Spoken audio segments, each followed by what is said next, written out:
Hi, everybody. Thank you for being here with me. I'm so excited to be here back again. Video number 118 of 365. I'm Samantha. I'm a therapist. I'm doing a video every day for a year to get over my fear of public speaking and social anxiety. So last night, my niece and I were on a video. Thank you guys for watching it. She was so excited, and we're excited to do more videos in the future together. So I love talking to the younger people because they're just, I don't know, they just have a different perspective than us older folk do. So I appreciate her opinions and thoughts and everything. So it was awesome. Thank you for watching. Thank you for subscribing as well. I'm almost to 500. When I hit 500, I'm going to start thinking about doing some memberships and some other things that I've been wanting to do for years, actually. So it's coming together. So thank you guys for being a part of this with me. I really appreciate you. So today I thought we'd kind of like piggyback off of a few of the videos that I've already done, of course, a few of the 118. There's a lot. So lots of information, jam-packed. So yesterday we talked about, being consistent and, practicing self-love, and how important that is to create the life that you want. And it starts with changing the inside. We change from the inside out. It starts from the inside. The external 3D reality is reflecting what is going on internally. Always, always remember that. You always have the power to change the internal you. And so that's what we have to remember to do. That's what makes it so cool. Because if life was just happening to us, we would feel like we had no control. But life is actually happening through us. And if you don't believe that, like I've said before to the skeptics or just anybody that just kind of can't wrap their brain around that concept, because I totally get it, but do some experiments. Start thinking different thoughts, start changing your opinions a little bit, your belief systems. Try to start thinking about, well, everything I believe right now, I've practiced it so many times that it turned into a belief. All these beliefs I have were once thoughts that were programmed into me from somebody else. And I just kind of like identified with them. And then I practiced them over and over and had thought them over and over. And then they became a belief system in me. And now I believe them. And we create meaning of everything in our life based on our belief systems. So if every meaning is created from a belief system that was falsely programmed, then that means that, the meaning we're attaching to things might be false, including about how we see ourselves. So you start with yourself. That is the easiest thing to start with, because you don't want to start with anything outside of yourself, because it's just like futile effort, really. It's just kind of pointless. So when you go inside yourself and start thinking different thoughts, start programming different thoughts in, look at your brain like it's a computer and it's an old system running in the background. And so you want to change the operating system. We want to go back to restore the system, basically. We don't want to go to default settings. We want to change it up. And so we have to do that consciously, because it's not going to happen without us doing it on purpose. It's going to do what it's always done. The brain does not know what's true or false. So you can tell it what to think. And if you tell it so many times what to think, it's going to start thinking that way automatically. So it won't be as much work later on. But we're always going to have to be conscious of our thoughts and our beliefs forever. I mean, we're never going to change that. But when you're first starting out, consciously manifesting is what they call it, then we have to be more cognizant of what we're thinking during the day. Like, we've got to be paying attention, in other words. Like, pay close attention to all of your triggers, whatever triggers you. Because once you have that trigger, you're going to notice you're thinking like 2,500 thoughts after that trigger comes. So you got to recognize, first of all, I'm triggered. Acknowledge that. There's nothing wrong with being triggered. It's just an indication of something that happened inside of you that's attached to the past. That's all that it means. And so you have the trigger and you acknowledge it and you say, I feel this. I feel, and what emotion is there that's with that? Where do you feel that in your body? Did your stomach tighten up? Did your jaw tighten up? Do you have tension anywhere in your body? Check, do a body scan. Do I have tension? Check your scalp even. The scalp is actually Very important. It's attached to everything in the body. We've got a fascia system, which someday I'll talk about that. But we've got this system of like fascia. I look at it like it's basically like a covering that looks like maybe like a spider web or something. It's like we got this big spider web covering all of our muscles in our body. So it's all attached. And when that fascia gets tight, it can pull on other muscles and make them tight and tense. So we might be more tense in certain areas of the body. If you have back pain, it could be just fascia that's like all knotted up. So and someday I'd like to maybe teach a fascia class. I don't know. I love learning about fascia. It's so cool. And it's so great when you release certain areas of your body. It just feels so amazing. And you can heal pain that way too, a lot of times. So so you acknowledge the trigger. You ask what emotion is there? Where do you feel in your body? Just acknowledge it and validate it. That's really what you're needing, is acknowledgement and validation, because you probably didn't get it as a kid, I'm assuming. Or you didn't get it from your partner, or you didn't get it from your best friend. You didn't get it from somewhere. So then it kind of turned into this emotional pain as well as the original trauma. And so that's a lot of times what makes trauma worse. It's not even the traumatic event always that hurts us. It's the amount of time we had to spend alone in dealing with it. That's a big thing. So you want to acknowledge that you're going through this thing right now. And then you can ask yourself, where did this come from? Why did this trigger me? What is this even about?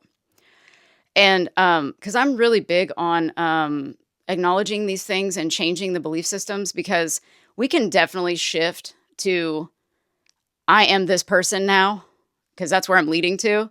But it's really hard when we're a human and we don't have all of the belief systems set up yet to even believe that we can go from self number one to self number two quickly. So some people don't believe that, and I get it.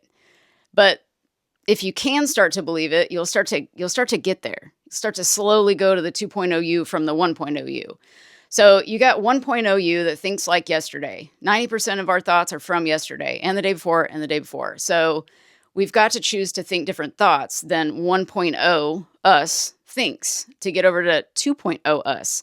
And you can't be on 92.1 on the radio and listen to 104.5. You can't do that. You've got to turn the dial. So it's just like that with the self. 1.0 to 2.0, you got to turn the dial. So as I always say, there's a hot stove. You can decide to touch it or sit on it, but you're going to burn yourself if you do that. So you want to gently guide yourself. And that's also going back to what I would call the addiction to the old self, the old way of thinking.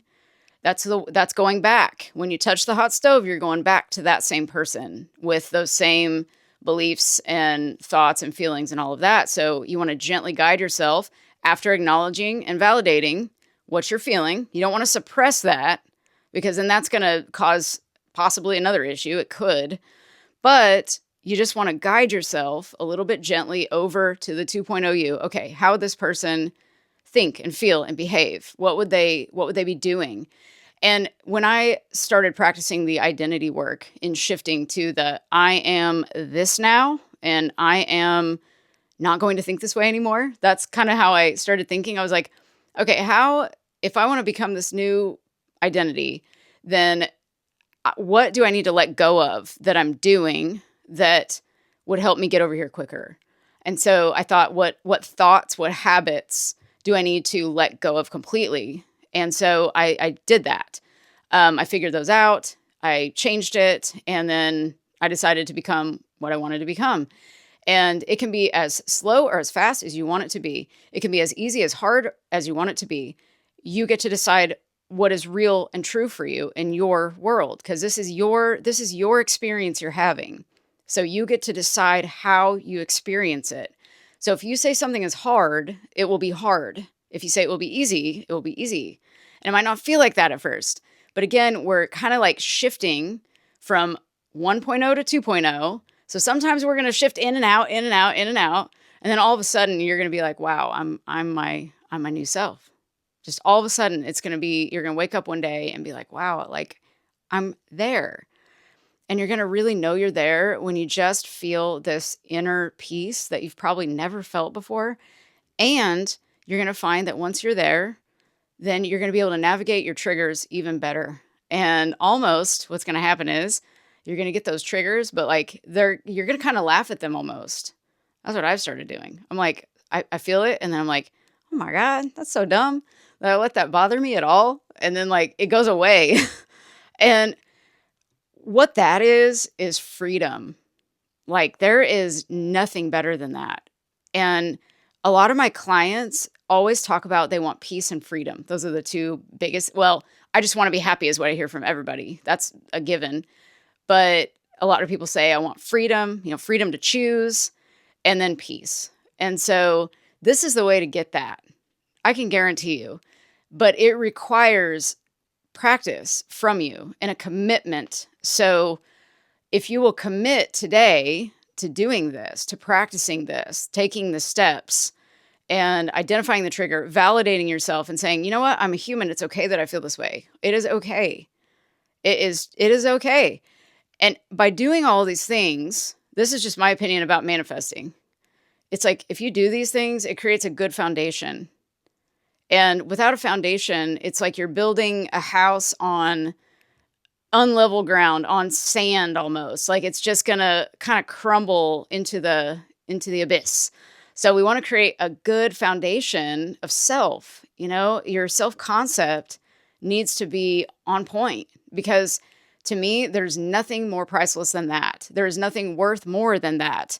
And there's nothing worth more than you are. So, because you're the one, you're the source, you're the one that is doing all of this. You're the orchestrator, you're the director, you're the star of your movie, your show. And so if you're not stable, then your manifestations aren't going to be stable if you look at it like that. So you got to get stable. That's what I would recommend everybody like have that first goal is like, let's get our foundational stuff going and set that up. It's like pouring concrete. Like, let's get it all leveled up, leveled out. Level out the concrete so you can level up. There you go. You got to set that foundation. And then you start planting your seeds in your garden. You're tilling your garden and you start planting those seeds of commitment. You got to commit to the new you. It's almost like a marriage vow, commit to yourself. But this is like a real marriage vow. Like you're married to yourself forever. You might not be married to your spouse forever, unfortunately. That doesn't always work out sometimes, but you're married to yourself. And so you got to take vows to yourself that you're going to commit to you, because you're just committing to you. You're not committing to anything else. We think we're committing to all these things that we're doing, but it's like, no, we're committing to us. You got to stay consistent with yourself, show up for yourself. You can tell yourself like, wow, I showed up for myself today. Like anytime you get up on time, say, wow, I showed up for myself. Or anytime you eat the foods that you are best for your body and you could have done something different and you made the right choice, according to you, it's the right choice. Celebrate that. Celebrate yourself. That's a win. Write it down. Keep a win journal. This is where I leveled up today. I committed to myself to not eat chocolate cake today. That's horrible, but I wish I could eat chocolate cake every day. That'd be awesome. But if you gave up the chocolate cake that day and you didn't have to do that, but you did, that's a win. Write it down. Celebrate your wins, because some days we forget how much progress we've actually made on ourselves. And it will help you to go back and look at these things and be like, wow, I have made progress. Like I'm actually shifting my identity by every choice that I make going forward from now on. I am shifting my identity every time I make that choice. And whatever that choice is right for you. It only matters what you're doing. It does not matter what anybody else outside of you is doing. It does not matter what they think, what they feel. Nothing outside of you matters. The only thing you need to worry about is inside you, because once you feel stable, the outside will take care of itself. Promise. It is so, it's so amazing. I promise you. And if this is your first time seeing my videos, oh man, just keep listening because this will transform your life. And I've just seen so many people with everything they thought that they wanted in life, materially or even relationships that they had. And they just still weren't, there was something unfulfilled inside. It wasn't that they were unhappy necessarily, but like they felt empty or something, like there was a void of something inside. So that's always been my goal, to help people fill that, because I had that too. My void that I've always had is not having a child. That has been, that's been the number one thing. But I chose not to, because I didn't want to be like, in my personal situation, I felt that it would be selfish for me to do that, because I wanted to further my education, and it just didn't work out that way yet. Maybe it will someday. But that was a void that, like, not being a mother and wanting to be a mother is like, it's got its good days and bad days. Let's put it that way. But I decided, I was like, I don't need anything I thought I needed to be happy. And when you're in that power, oh man, that's the foundation you want to create from, because you will just, it's like a jumping point off from there. Like, I'll get you there. You gotta get yourself there though. You gotta listen to my words, implement, and practice every single day. Practice every single day. Michael Jordan, I think they said, he would practice like every single day, and he was like the best. And the best people practice every day, because it just becomes part of you. Like doing a video every day. That's why I kind of committed to that, like doing it every single day, because it just becomes a part of me. And like with my dissertation that I committed to doing, I'm going to do a page every day. Some days I might do more, but a page every day. And then it becomes a part of me, versus this routine thing that I do only a couple times a week. And then when it comes time to do it, I'm like, well, I'm not ready yet. I'll do it tomorrow. No, I believe in like doing a little piece every day. So if you want to try that, that might help you too. It just kind of forces you to kind of look at yourself and be like, no, this is who I am now. This is how I work. This is how I do things. So yeah, comment down below. I didn't ask this yesterday. Comment down below with something that you want to commit to doing and how you're going to do that. Like, let me hold you accountable. I'll help you with that. And I'd love to see what you're working on, really, and progress that you've made too, in any form. Let me know. Write it down below. Type it down below. And please like, share, and subscribe. I thank you guys so much. I'm almost to 500. I'm so excited. That's so exciting. I'm so excited. Oh my gosh. I might hit it tonight. I don't know. We'll see. Thank you guys so much. Please share this with anybody who you think might benefit from everything I just said. And I appreciate you all so much. And I will be back tomorrow. Bye.